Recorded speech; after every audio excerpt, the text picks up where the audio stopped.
Comment va le monde?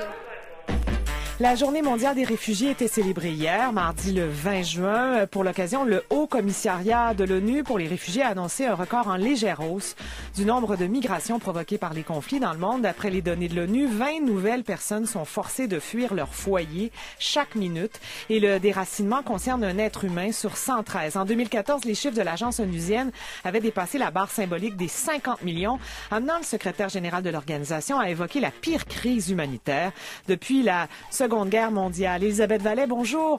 Professeure associée au département de géographie de l'UQAM et directrice scientifique à la chaire Raoul Dandurand. Vous avez lu pour nous Atlas des guerres et des conflits. C'est un ouvrage écrit par un collègue géographe, Amael Kataroudza, maître de conférence au Centre de recherche des écoles de Saint-Cyr, c'est à Couët-Quidan, c'est en Bretagne. Oui. Oui. C'est un ouvrage que vous qualifiez dans vos notes d'assez conservateur. Pourtant, il est jeune, hein? Il est né en 78. La modernité n'appartient pas qu'aux jeunes. Oui.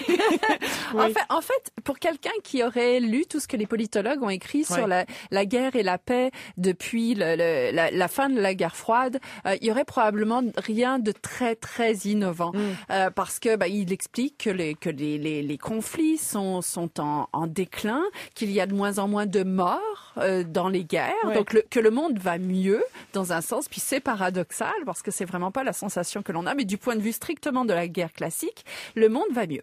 Alors et puis il utilise tout un tas de concepts sur la nature des missions de paix, y compris sur les nouvelles guerres. Lorsqu'il parle de potentielles guerres climatiques, il y a déjà eu des guerres liées au climat et on pourrait remonter à l'Antiquité. Est-ce que les guerres vont être robotisées? On sait déjà que les robots sont omniprésents.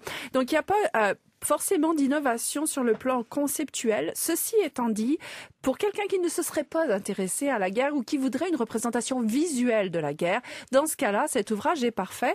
C'est une centaine de pages avec presque en forme de fiche. Et puis, on a un thème, une carte, une série de cartes et des explications conceptuelles. C'est vaste, les guerres et les conflits. D'abord, qu'est-ce qu'on peut faire une différence entre le sens des deux mots? Quelle est la différence entre la notion de guerre et celle de conflit, Elisabeth? Par définition, si on veut adopter une vision restrictive de l'idée de guerre, c'est régi par le droit de la guerre. Ce sont des conflits interétatiques. Il y a un droit qui est applicable, des conventions de Genève qui sont applicables aux prisonniers. On ne peut pas les traiter, les maltraiter et surtout, on ne peut pas théoriquement toucher aux populations civiles. Bon, ce sont des conventions que l'on respecte de moins en moins. Hein? Ce sont des conventions qui sont véritablement tombées aux oubliettes, et y compris et surtout peut-être par les puissances occidentales, que l'on pense au traitement des ennemis combattants, que l'on a qualifié comme tels justement pour pouvoir les sortir de la Convention de Genève, qu'on pense à ce qui s'est passé à Abu Ghraib, par exemple. Donc la façon où le fait que les Français utilisent les soldats irakiens pour aller après leurs propres citoyens, ou que l'on utilise des drones,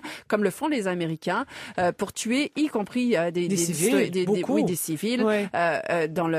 Par exemple au Yémen, on voit qu'on est sorti du droit classique de la guerre et on est rentré dans une autre logique de ces conflits qui sont des conflits qui touchent beaucoup les populations civiles. Et c'est là où l'ouvrage est intéressant, parce que justement il montre à quel point les conflits sont aujourd'hui, par exemple, des conflits urbains où on est dans une logique de guerre, de guérilla. C'est pas quelque chose qui est absent de l'histoire, c'est quelque chose qui a été très présent, par exemple, pendant toute la période de la décolonisation, mais que ces guerres soient maintenant ça soit la manière la plus classique dont elle est exercée, dont la guerre est conduite, a donc un impact sur la façon dont on pense l'implication des combattants, des populations civiles et l'impact que ça a, pour revenir à votre introduction, sur les flux de réfugiés. Il y a moins de morts, il y a plus de réfugiés. Voilà, les gens sont obligés de se dépasser. C'est intéressant, les conflits dans les villes. Je lisais un article qui est paru dans le New York Times, le témoignage d'un photographe de guerre qui travaille à Mossoul. Bon, il disait justement c'est une guerre urbaine. Et ces nouvelles règles des guerres actuelles font en sorte que, pour lui, son métier, c'est devenu de plus en plus compliqué. Il dit, il faut toujours être aux aguets, évidemment. Qu'est-ce qui est une menace, par exemple? Alors que on peut imaginer qu'il y a une centaine d'années, lors de la Première Guerre mondiale, les choses étaient plus claires. Il y avait des tranchées, affronter l'ennemi d'un côté ou de l'autre. Et je trouve que les deux images contrastées pour expliquer l'évolution de la guerre, c'est penser justement, par exemple le film Il faut sauver le soldat Ryan, où on voit des jeunes conscrits partir et se battre c'est une boucherie, les plages de Normandie, mais ce sont des soldats qui s'affrontent. Et puis décalons ça de quelques dizaines d'années et imaginons Roméo Dallaire lorsqu'il explique qu'il a deux fillettes, une qui est armée d'une machette qui attaque l'autre et il dit je suis trop loin pour les séparer physiquement, je dois utiliser mon fusil, laquelle des deux est-ce que je laisse vivre? Et c'est donc c'est vraiment ça l'évolution de la guerre, ce sont ces deux images-là. Ce qui est intéressant dans cet ouvrage, c'est la méthode utilisée. Il utilise quelque chose, puis c'est là où les géographes ont quelque chose à apprendre aux politologues. Vous tenez à le spécifier. Moi, j'ai un pied dans chaque département. Vous avez un pied dans chaque département. Et puis, je mange à tous les râteliers. Parfois, ça sert. L'analyse multiscalaire, c'est dire on va prendre un conflit. Multiscalaire, c'est de multiples échelles. Et on va regarder ce conflit sous tous ses angles. Et ça, c'est une approche, c'est Yves Lacoste, qui est un géographe, qui amène ça dans l'univers de la géopolitique et qui dit on doit regarder par exemple le conflit syrien ou le conflit israélo-arabe de cette manière-là. C'est-à-dire que le conflit syrien a une dimension internationale. On peut regarder à l'échelle du globe et on voit que les pros et contre Assad, si on doit résumer ça, la Russie et les États-Unis s'affrontent au niveau international à travers ce petit théâtre d'opération. Si on descend au niveau régional, ce qui se passe en Syrie ne serait pas arrivé si au départ il n'y avait pas eu l'étincelle de 2003 de l'Irak, des États-Unis qui se rendent en Irak. Et si on descend encore plus, c'est l'objet de la dernière carte de l'auteur ici, c'est regardons ce qui s'est passé à Alep où on voit cette ville qui est littéralement, la carte est éloquente, littéralement coupée en deux. D'un côté, c'est littéralement la guerre de guérilla, une guerre civile, c'est le Alep qu'on a vu détruit. Et de l'autre côté, c'est le Alep des gens aisés qui ont continué à siroter des mojitos sur les terrasses des hôtels, alors qu'à leurs pieds, il y avait des centres de torture, que de l'autre côté du quartier, il y avait cette guérilla, mais eux étaient isolés de ça. Donc ce sont ces trois niveaux et on pourrait utiliser la même chose lorsqu'on parle du conflit israélo-palestinien. Alors il apporte cette dimension-là. C'est intéressant. L'autre dimension qu'apporte le géographe en l'occurrence, c'est la représentation. Comment représente-t-on le conflit? Comment qualifie-t-on le conflit? Et là, la carte est très importante. Surtout qu'on doit tendre à une certaine objectivité. La question, est-ce que c'est possible d'être objectif lorsqu'on représente un conflit, Elisabeth Vallée? Pas du tout. On ne peut pas. Une carte est un discours. Mais voilà. Et totalement un discours. La façon dont les couleurs. Je vais vous donner un exemple. Le méchant est toujours en rouge dans la carte, par exemple.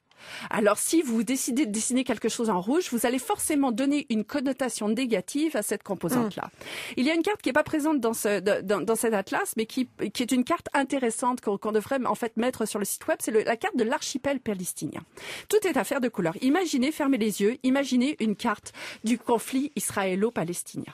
Et là, vous allez voir les Israéliens nous dessiner la carte d'Israël élargie, incluant Gaza et la Cisjordanie, avec juste une toute petite ligne verte, mais tout est jaune. Imaginons une carte qui décide de représenter l'évolution du conflit israélo-palestinien. Et là, vous allez voir ce que la ligne verte a dissocié, c'est-à-dire des territoires en vert, la Cisjordanie et Gaza, et puis Israël en jaune. Mais si vous descendez un tout petit peu, vous allez là constater qu'après les accords d'Oslo, on a un démembrement et une dissociation entre les différentes zones. Donc si on décide de mettre en jaune tous les points contrôlés exclusivement par Israël, ça devient un peu plus moucheté du côté de la Cisjordanie. Imaginons maintenant qu'on mette tout ce qui est israélien, sous contrôle absolu israélien, en bleu.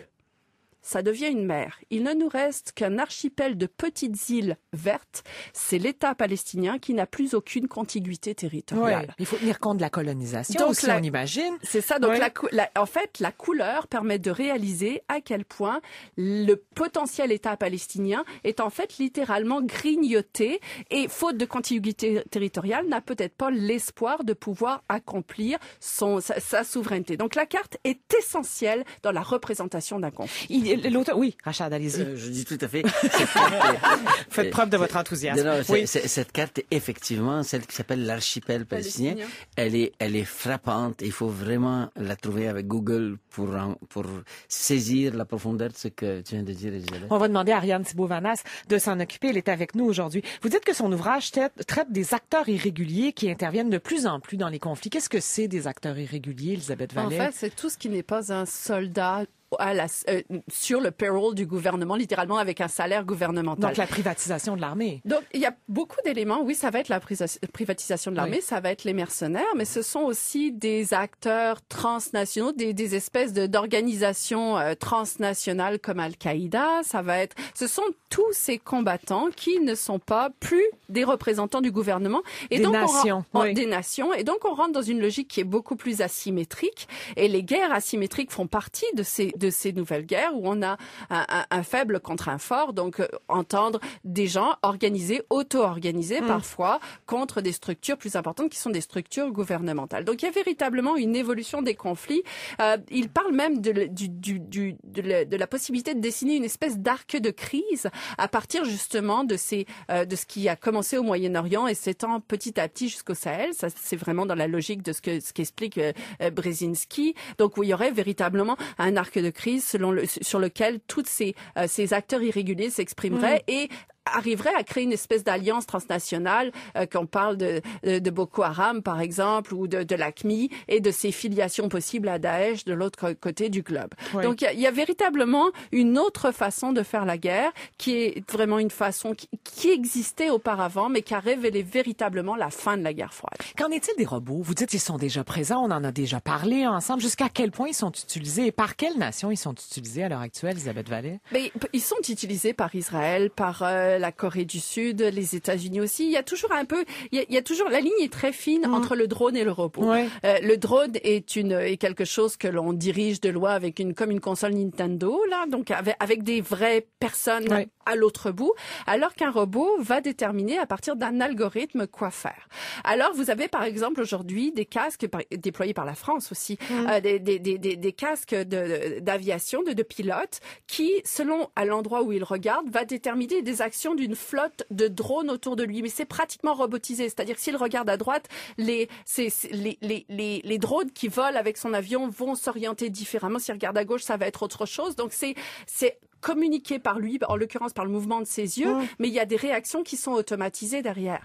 Donc on est un peu dans une phase hybride de la guerre. Ce qui pose véritablement problème, c'est à partir du moment où un robot va être doué d'un algorithme qui va lui permettre de décider s'il tue ou pas, qui est légalement responsable. Est-ce que c'est la compagnie qui construit le robot? Est-ce que c'est le gouvernement qui a acheté et fait développer l'algorithme? Et qu'est-ce qui se passe s'il y a une erreur? Qu'est-ce qui se passe si les robots prennent le contrôle de la Terre? Et qui fournit les armes aussi? Parce que là, on est permettez-moi le mauvais jeu de mots, dans le nerf de la guerre, quand on suit la trace des armes. Donc, on entre à une époque où c'est de plus en plus compliqué de déterminer la responsabilité des différentes nations, des différentes factions. Et notamment parce qu'on est justement dans cette logique avec des combattants irréguliers où le droit de la guerre tel qu'il a été élaboré par les conventions de Genève a été renversé dans le fossé et on est passé à totalement autre chose. On aurait besoin, en fait, d'une coopération internationale accrue quand on regarde justement, quand il arrive aux guerres de demain, ces guerres qui sont liées au changement climatique, ces tensions qui sont liées aux grandes migrations. On n'a jamais eu autant besoin de coopération internationale et au fond, la conclusion du livre, c'est de dire que pour l'instant, ça, on n'en a pas. Atlas des guerres et des conflits, c'est la 3e édition, c'est paru chez Autrement. Merci beaucoup, Elisabeth Vallée.